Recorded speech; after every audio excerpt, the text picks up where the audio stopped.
Good morning and welcome back here to Just the News AM. I am Carrie Sheffield and glad you're with us. Well, there's a phrase that feminists love to use, and that is dismantle the patriarchy. Well, we've seen the patriarchy get dismantled in many communities, and it's had a devastating impact on our society.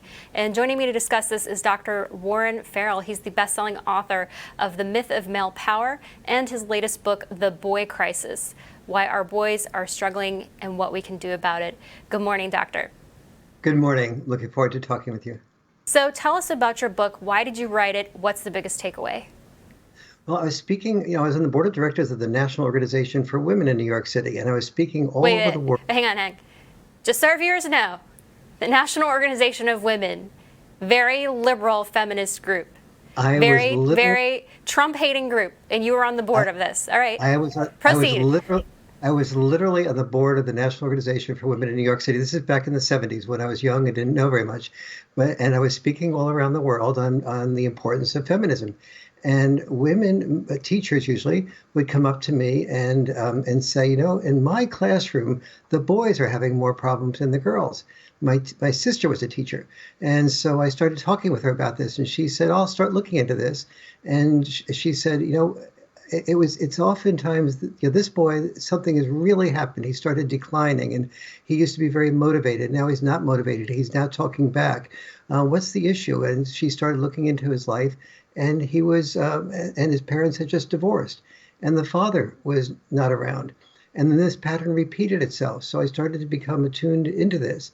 And then I found out that when I started doing the research for the boy crisis, I initially presented to my publisher 10 causes of the boy crisis that I had identified. But in fact, there was every time I had one cause identified, it was fairly important, but it was only important if there was not a father in the family. So, for example, when a boy was brought up in a single mom home, and then he went to an almost all-female school, that really led him to be very without sort of a role model for men. And he then became attracted to gang leaders as part of family and a male role model, or drug dealers, or some other destructive, or ISIS recruits. And so I started looking into that. And I saw that 85 to 90% of the mass shooters had two things in common. They were male, and they were also dad deprived. I started looking into the prison population. I ran for governor of California, spoke to many prison populations, and saw that they were almost all male and dad deprived. And I started piecing the pieces together. And so I went to the Feminist Board of N.O.W. in New York City, and I said, something's happening here. There's dad deprivation is an important thing. And the response I got was total silence. Like, are you on our side or not? And I said, I hope we're all on the side of children. We want that's girl children and boy children that seem to be doing a lot better. So Warren, were you at that point kicked off? They say we don't want you on our board anymore? It was a bit more subtle than that. You probably know a lot about body language. Passive aggressive? Passive aggressive. It was like, Warren, this was in the, now in the late, it's mid 70s. And they said, you admit yourself that the research is only in its infancy stage. We don't have really good longitudinal data. So, Warren, why don't you go out and sort of look a bit more carefully and see if you really want to come up with this conclusion that fathers are so important. So I said, what's the problem? Why are you so resistant to fathers being so important? And they said, because our NOW members are saying that if they get a divorce, they want the option they feel they know what's best for the children. They want the option to be able to move away out of state to the different boyfriend and forget the mistakes of the past. And then I said, what else is going on? And they said, well, there's a lot of women now who want to have children by themselves without being married. And so I said, so you're saying that that the marriage is not important? And they said, well, we want them to be able to have the choice of doing that. So when a woman has children, you care more about her right to do the children the way she wants than you care about the way the children are growing up. and it was like silence, and I could see. And then the most direct comment was, you're making a great deal of money speaking around the world on behalf of women's issues, and who do you think recommends you all the time?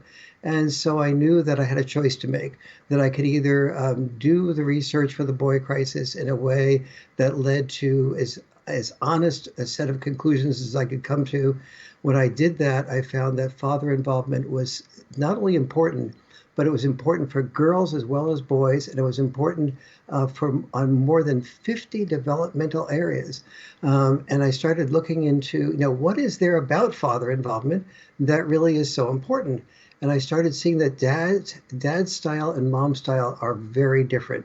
Dads are far more likely to roughhouse. Moms are far more likely to say, be careful. Somebody's going to end up crying. Somebody's going to end up hurt here. Don't go too far. But I never heard a dad say to mom, do you know that when we roughhouse with children, we teach them how to be able to be assertive versus aggressive. We teach them how to think of their brothers and sisters' needs. No dads knew that. So I realized that I had to differentiate in the Boy Crisis book between dad-style parenting and mom-style parenting. I also couldn't blame moms because moms can't hear what dads don't say. Dads weren't saying what they were doing that was contributing so much to the family.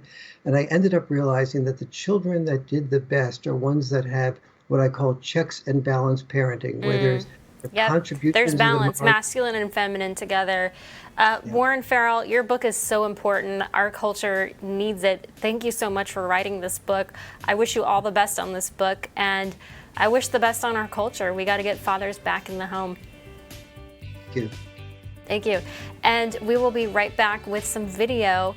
If you missed it yesterday, we landed on Mars. We'll be right back.